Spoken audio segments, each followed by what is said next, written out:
Bugün prezidentin imzaladığı əfv sərəncamı 200-dən artıq məhkuma şamil olundu ki, elə günün sonuna kimi də cəza çəkmə müəssisələrində cəza çəkən 175 nəfər məhkum azadlığa buraxıldı. Əfv olunanlar arasında bir neçə əcnəbi vətəndaş da var. Əməkdaşlarımız Rəşad Vəkiloğlu və Nadir Cəlilov əfvin icra olunduğu cəza çəkmə müəssisələrində olublar.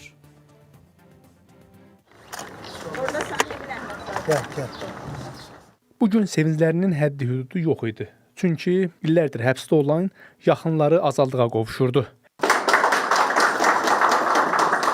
Sərsatlarından başlayan əfv sərəncamı Ədliyyə Nazirliyi Penitensiar Xidmətinin 2 saylı cəza çəkmə müəssisəsində icra olundu. Məhbusların cəza çəkdiyi bu cəza çəkmə müəssisəsində sərəncam 4 nəfərə şamil olunub.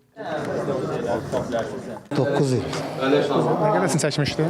9 il, 8 il 6 ay. 9 ildir gəlib gedirdim bura. Bugün sonuncu gündür. Bugün oğlumu götürüb aparıram. Allah xalqımızı sevindirsin, dövlətimizi sevindirsin, ölkəmizin o qəhrəman prezidentin sevindirsin Allahım. Pakistan vətəndaşı olan Şah Nəsrət Şah Yarmat sərhəd pozma, qazaxçılıq yolu ilə narkotik maddə keçirməyə cəhd etdiyi üçün həbs olunmuşdu. Bugün Prezident İlham Əliyevin imzaladığı məhkum edilmiş bir sıra şəxslərin əfv olunması haqqında sərəncamla o da azadlığına qovuşanlar sırasında idi. Hətta o cəza çəkdiyi müddət ərzində Azərbaycan dilində danışmağı da öyrənib. Prezidentə təşəkkür ilə minnətdaram. Bu bizə əfv verdi, çox sevinirəm. Azərbaycan dilini burada öyrəndim. Burada öyrənmişəm Azərbaycan dilini. 2 saylı məntəqə tipli cəza çəkmə müəssisəsində isə sərəncam 17 nəfərə şamil edildi.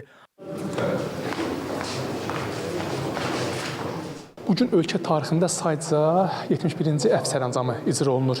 Ölkə başçısının imzaladığı bugün əfv sərəncamı ilə təkcə 200 nəfər deyil, eyni zamanda onların ailələrin sevincinə də səbəb oldu bu əfv sərəncamı. Belə ki, 175 nəfər cəzasının qalan hissəsindən, 25 nəfər isə cəzasının qalan hissəsini yarıya endirilməklə, yəni bu cəzadan azad olundu.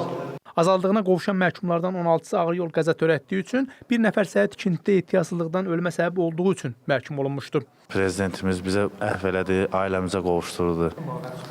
Avtoqəzanı. Siz nə ilə həbs olunmuşdunuz? Ehtiyatsızlıq 4 il keçdi, 7 ay əfv olundum. Əfv sərəncamı 7 saylı məntəqə tipli cəza çəkmə müəssisəsində də icra olunub. Sərəncam sözügedən cəza çəkmə müəssisəsində ümumilikdə 29 nəfərə şamil edilib. Onlardan 27 nəfər cəzadan azad olunub, 2 nəfərin cəzası isə azaldılıb.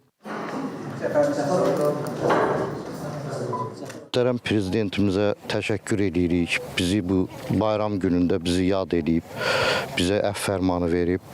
Çox sevinirik. Allah onun canını sağ eləsin. Əfv fərmanı verdi. İndi öz ailəmizlə bir yerdə sevincli günlərimizi yaşayacağıq.